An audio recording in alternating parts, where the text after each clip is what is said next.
La gesmonite, c'est alors un matériau qui va s'apparenter au plâtre, au raisin ou encore au ciment. C'est dans sa composition, sa résistance et le résultat de finition où la différence va se jouer. Donc ici, on a un produit qui est à base d'eau, qui ne contient pas de solvant et de matière chimique volatile qu'on pourrait éventuellement inhaler. Pour faire donc notre pâte à base de gesmonite, on aura besoin de la base qui est une poudre et du liquide. Les produits sont vendus soit séparément ou soit en kit. Moi, je vous conseille quand même le kit, comme ça vous avez tout d'un coup. Donc, pour les pigments, la marque gesmonite en propose différentes coloris.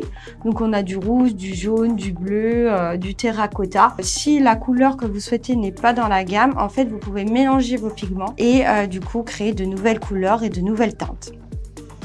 En ce qui concerne les moules, gesmonite en propose toute une gamme, mais vous n'êtes pas obligé de prendre vraiment des moules gesmonite. En soi, ça reste des moules en silicone. Le but, c'est qu'ils doivent être assez mous pour pouvoir démouler votre pièce facilement, en évitant de la casser bien sûr. C'est parti! On va commencer notre moule en gesmonite, donc on aura besoin de la balance et de notre moule. Moi, j'ai pris celui-ci, de la marque gesmonite. Donc les proportions indiquées sur le sachet, c'est 80 ml de liquide et 200 g de beurre. Donc je mets mon bol.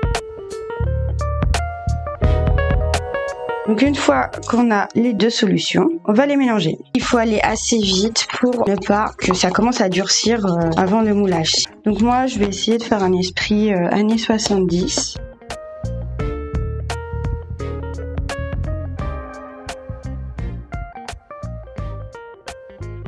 Nous avons deux couleurs, le orange et un vieux rose. Très mignon. On prend notre moule et nous allons couler.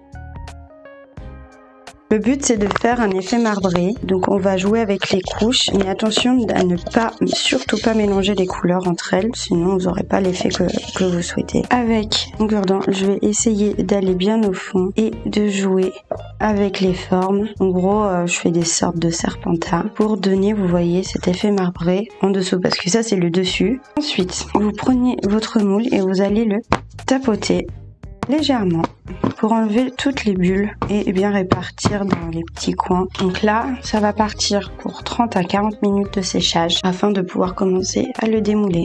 30 minutes plus tard, notre gesmonite, elle est enfin sèche. Donc on va passer au démoulage. Il faudra que vous ponciez les bords parce que c'est pas très régulier.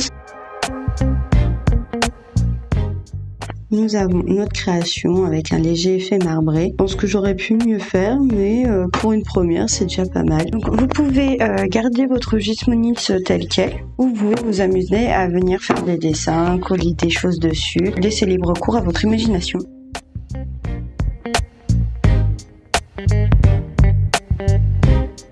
Notre tuto DIY est terminé et voici le résultat de notre moulage en gesmonite.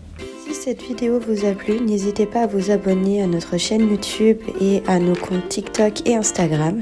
Et si vous voulez encore plus de DIY, n'hésitez pas à aller faire un tour sur notre blog megacrea.com et à vous inscrire à notre newsletter. Allez, à bientôt!